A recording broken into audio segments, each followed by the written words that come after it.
জীবনে বহু মাহফিলে শুনেছেন ওয়াজ মাহফিল জান্নাতের বাগান, শুনছেন না? যুবক ভাইরা আপনারা বলুন শুনছেন কিনা? এটা কিন্তু হাদিসের মূল এবারতে এইভাবে নাই, ব্যাখ্যা করে আপনি এটা বলতে পারবেন। সরাসরি হাদিসে ওয়াজ মাহফিল জান্নাতের বাগান এই কথা হাদিসে নাই। কি আছে হাদিসে? আলেমরা যে হাদিস বলেই তো বলে ওয়াজ মাহফিল জান্নাতের বাগান।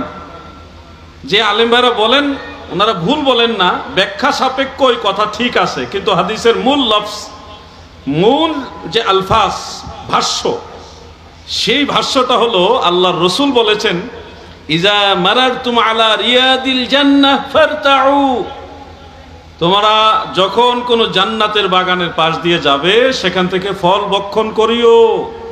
সাহাবাই কেন প্রশ্ন করলেন ইয়া রাসূলুল্লাহ আমা রিয়াদুল জান্নাহ, জান্নাতের বাগান কোনটা? নবী করিম সাল্লাল্লাহু আলাইহি ওয়াসাল্লাম জবাব দিয়েছেন ক্বালা হিলাকুজ যিকর। হাদিসের মূল শব্দটা হলো হিলাকুজ যিকর। এটার বাংলা অর্থ হলো জিকিরের গুল বৈঠক। হিলাকুজ যিকর, এই যে হালকায় জিকির বলে না, তরিকতপন্থী যারা আপনারা তো জানেন, সবাই মিলে একসাথে যখন বসে জিকির করেন তখন ওই মজলিসটাকে বলা হয় হালকায় জিকির। এটা আমাদের আঞ্চলিকতার কারণে এইভাবেই প্রসিদ্ধ হয়েছে। হাদিসের ভাষায় হলো হিলাকুজ যিকর, জিকিরের গুল বৈঠক।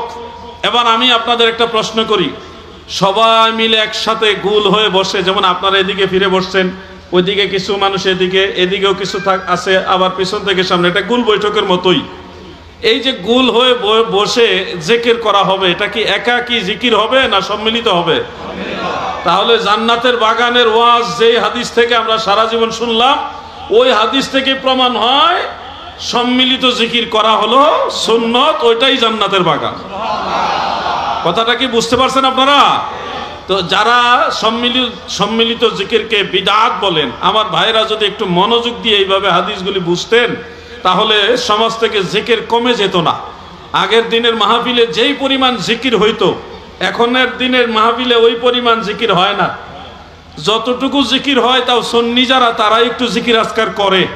সুন্নি ছাড়া বাইরে যারা আছে এরা জিকির তো করেই না, জিকিরের বিরোধিতা করে, বিদআতের ফতোয়া দেয় কিনা ভাই?